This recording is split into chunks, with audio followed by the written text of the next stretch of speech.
Continuamos en La Venganza Será Terrible. Estamos en el auditorio Caras y Caretas de la ciudad de Buenos Aires. La semana que viene también estaremos aquí, les quedó claro, jueves y viernes a las 8 de la noche. Hablaremos esta noche del rey Agis, del tío Agesilao y el trono de Esparta. Así que ubiquémonos en la antigua Grecia, en Esparta, allá por el siglo V antes de Cristo. Agis era un rey espartano. Allá por el año 413 antes de Cristo se había establecido con su ejército en un lugar llamado Decelia y mandó a hacer una fortificación. Y se me iba a mandar una fortificación aquí. Era un lugar estratégico porque en realidad estaba en el territorio ático, es decir, perteneciente a Atenas, junto a la frontera entre Ática y Beocia. Al rey Agis lo acompañaba su esposa, Timaya. Durante el campamento en aquel lugar, Timaya fue seducida. ¿Por quién? Por Alcibíades. Alcibíades era un notable guerrero de Atenas que había sido desterrado por Marmota y por Sebón y andaba por entonces cerca de los espartanos. El caso es que Alcibíades y Timaya se encontraron, se escondieron ahí entre los yuyos y se amaron. Señor, cuidado. Bueno, la unión entre Timaya y Alcibíades fue descubierta de un modo extraño, ¿no? Parece que Alcibíades estaba amando a Timaya y se produjo un terremoto. Hay que tener mala suerte. Es el sueño de mi vida. Sí. Se vio entonces Alcibíades salir corriendo desnudo de la cámara de Timaya, aterrorizado porque creyó que los dioses lo castigaban por aquel amor prohibido. Qué supersticioso y qué autorreferencial. Sí. Alcibíades pudo salvar la vida y abandonar el campamento del rey Agis. Timaya rajó para otro lado y también se salvó. El rey Agis, enterado de aquel encuentro y enfurecido, mandó a Astíoco, un almirante espartano, con la orden de matar a Alcibíades. Le dijo, anda, matalo, pues no sabe lo que pasó. Sí, ya me enteré. Bien. Pero el almirante no pudo. Alcibíades fue avisado y se escapó. Se escapó hacia Persia, hacia una satrapía que atendía un señor Tisafernes. ¿Cómo le va? Bien. Que era un ñato que había estado ayudando económicamente a ciertos estados del Peloponeso.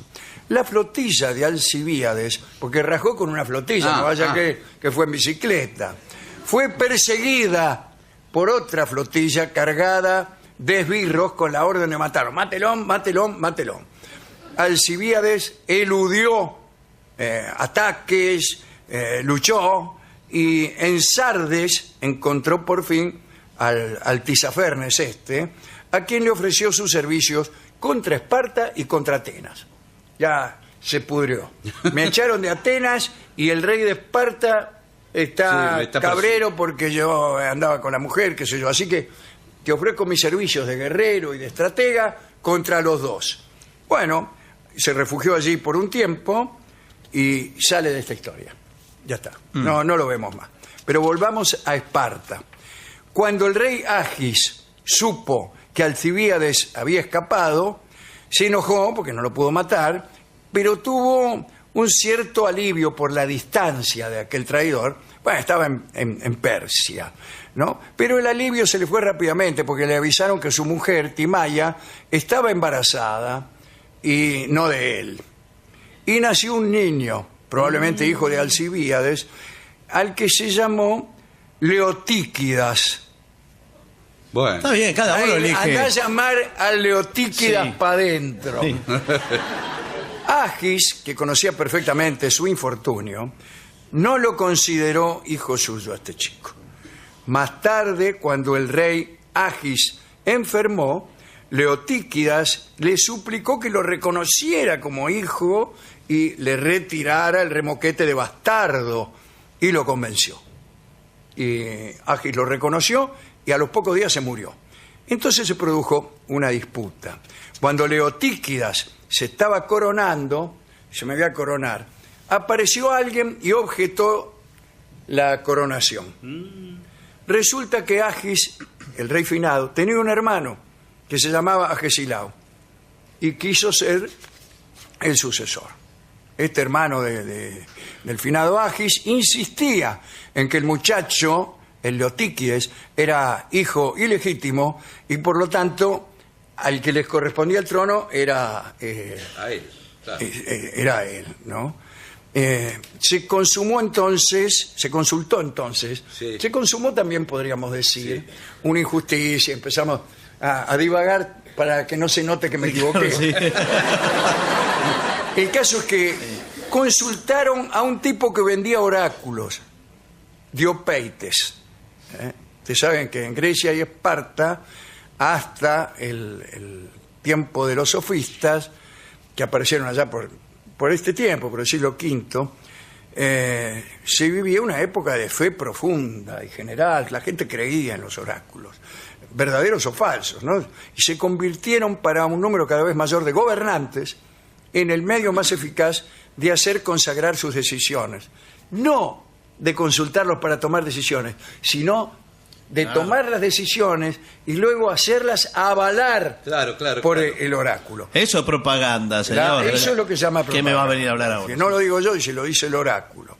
Ahora bien, había tipos que manejaban oráculos y te vendían el oráculo que vos querías. Sí.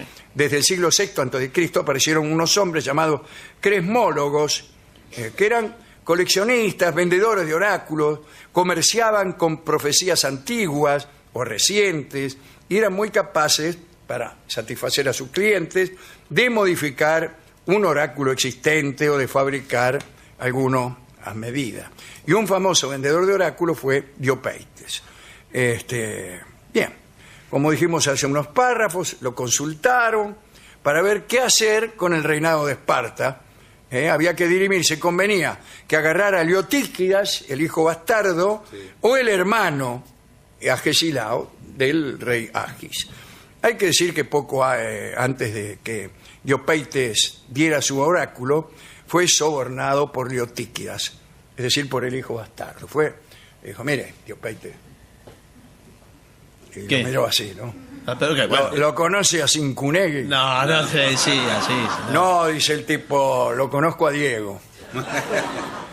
Dice Plutarco que Diopeites sabía de viejas profecías y pasaba por ser versado en las cosas divinas, pero influido por el soborno, Diopeites declaró que Agesilao, que era rengo, no podía ser rey de Esparta y mostró ante un tribunal un viejo oráculo. Había como una jurisprudencia de los oráculos, ¿se entiende? Que decía, cuídate bien, qué sé yo, de nombrar un rey rengo en Esparta. Agesilao, el hermano del finado Agis, no se resignó a perder el reino por los dichos de este vendedor de oráculos. Objetó que si aquel oráculo inspiraba temor a los espartanos, era de Leotíquidas de quien debían principalmente precaverse, y dijo que un rengo bien podía reinar, pero colocar a un bastardo en lugar de un hombre de sangre era destruir a Esparta. Es decir, eso no es un argumento, sino una intimidación. Y sin embargo, con eso convenció al tribunal. El tribunal dice, no, bueno, tiene razón Agesilao. Fue proclamado rey y más tarde se acusó al del oráculo, a Diopeites, de favorecer a Leotíquidas con oráculos falsos o falsos. fraudulentos. Hay que decir algo. En Esparta, en realidad, había dos reyes que gobernaban y tomaban decisiones de modo colegiado. Es lo que se llama una diarquía. A partir de cierto momento de la historia, ya por el año 900, 930 a.C., existían dos dinastías, una para cada rey, y estaba rigurosamente prohibido el casamiento entre familiares de un rey y otro. La dinastía de Agis era la de los Euripóntidas. Mientras tanto, los agíadas tenían como rey a un señor llamado Plistoanacte, que no participó de ninguna de estas intrigas y que sale en este momento de la historia. Bien. Agesilao entonces empezó a gobernar. Consolidó a Esparta, pero solo al principio de su reinado. Después no. luchó contra los persas de Tisafernes, aquellos con los cuales se había aliado Alcibíades, luchó contra Artajerjes II, contra los atenienses, contra los frigios, bien, contra todo. Pero por azar, o puede que Diopeites tenía algo de profeta, a lo mejor, el reinado de Agesilao terminó por ser muy malo. Y Esparta se empezó a empequeñecer. Cada vez perdía más territorios, qué sé yo. Agesilao murió a la edad de 83 años, sin embargo, después de un reinado de 41. Bien. Plutarco y Cornelio Nepote escribieron la historia de la vida de Agesilao y Jenofonte. Jenofonte también compuso una obra que me parece que se llama Agesilao, justamente, pero no me acuerdo. Un detalle al margen. Cinisca fue una princesa espartana nacida allá por el 440 a.C. y era la hermana de Agesilao. Y fue la primera mujer de la historia en ganar los Juegos Olímpicos de la Antigüedad. Ah, mire usted. Raro, porque las mujeres no podían ni siquiera presenciar los Juegos Olímpicos. La mayoría de las mujeres del mundo griego se mantenían aisladas, tenían prohibido aprender cualquier tipo de deporte, montar a caballo, a cazar.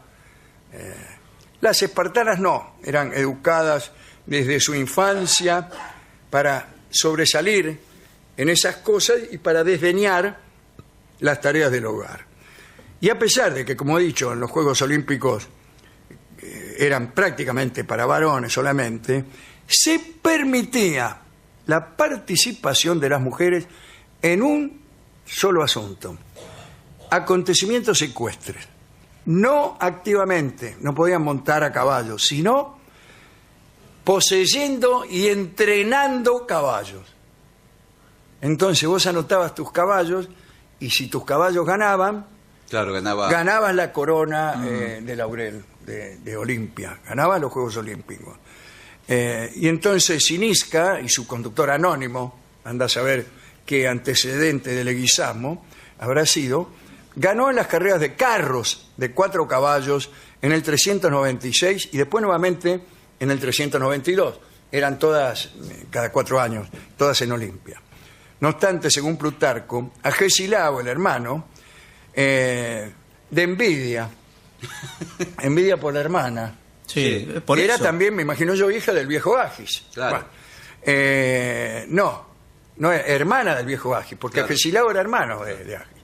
Bueno, veía este éxito de las carreras de carros como una victoria sin mérito, debido principalmente a la escasa implicación en la carrera del dueño de los caballos. Y se Claro. podía a lo mejor ni siquiera estaba. En el santuario de Olimpia hay una inscripción de Cinisca en la cual declara que fue la única mujer que ganó la corona de flores en las carreras de carros de los Juegos Olímpicos. Y este es un homenaje que le hacemos nosotros a las mujeres griegas, que estaban peor que nuestras mujeres, lo que ya es decir algo. Sí. Los hombres andaban prácticamente desnudos en Grecia, y no las mujeres, porque estaba la idea de que el cuerpo desnudo era un cuerpo caliente, que no necesitaba taparse del frío porque su fuego interior lo protegía. En cambio, la mujer era considerada una versión fría del hombre. Qué idea tan extraña. Y estaban siempre cubiertas, muy cubiertas. Qué raro, ¿no? Bueno, algún día vamos a hablar de estos asuntos. Hemos ido al discotecario y se adhirió a este qué? homenaje Siempre se adhiere a a la mujer griega y qué tema le dio? olvidando todo lo de las intrigas Sí. de Agesilao y de esta familia y de esta dinastía. En homenaje a Cinisca, vamos a escuchar Por una cabeza, que es probablemente la ventaja que obtuvo en los Juegos Bueno, Olímpicos no. del 392. Adelante, Gardel.